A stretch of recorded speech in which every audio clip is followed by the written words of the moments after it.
Alright, the Thunder are basically on pace to secure first in the West, and that could easily cause complacency in this final stretch that could cost them later, especially against teams that are undermanned, but they took care of business.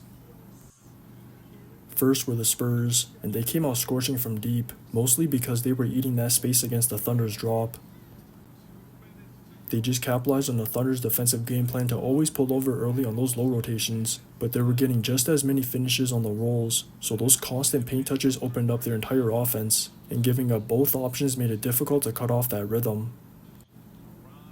But the Thunder didn't overreact to the Spurs shooting from deep in the first half, so it eventually paid off in the second half, and even though they still could have been better at taking away the finishes on the drives, rolls, or cuts, at least they took away the more dangerous option, because that made it hard for the Spurs to match their firepower. Their offense was rolling from the start because of their stars, and the two were exploiting the Spurs' drop just as much, or just frying their matchups. All they needed were stops, so once they started getting those in the third, they got control of the game, and a lot of it was from their O boards, because whenever a player tapped it out, crashed inside, or secured a 50-50, they capitalized.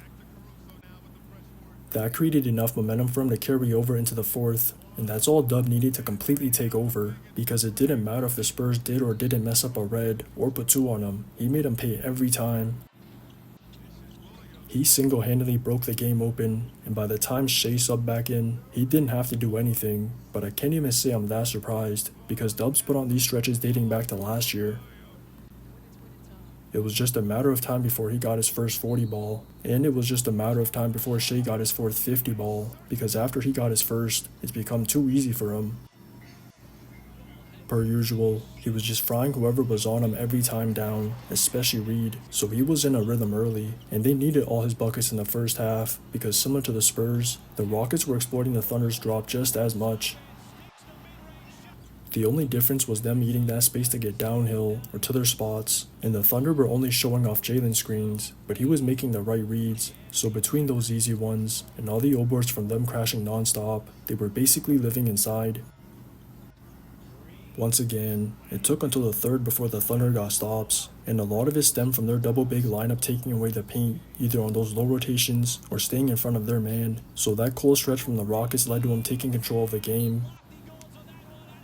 If anything, Shet and Zay's connection was showing just as much on the other end, because they're starting to find their spacing on the court together, but more importantly, all those stops were generating pace for them as a team to unlock their deep ball, and this was probably SHAI's best performance from out there.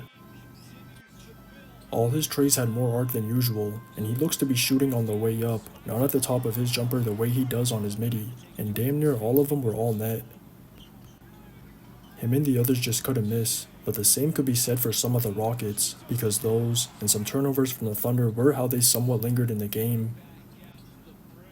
It just wasn't enough to run it back, but it was enough to give SHAI time to get 51, and at this rate, I wouldn't be surprised if he touched 60 before the regular ended. Just watch the tape.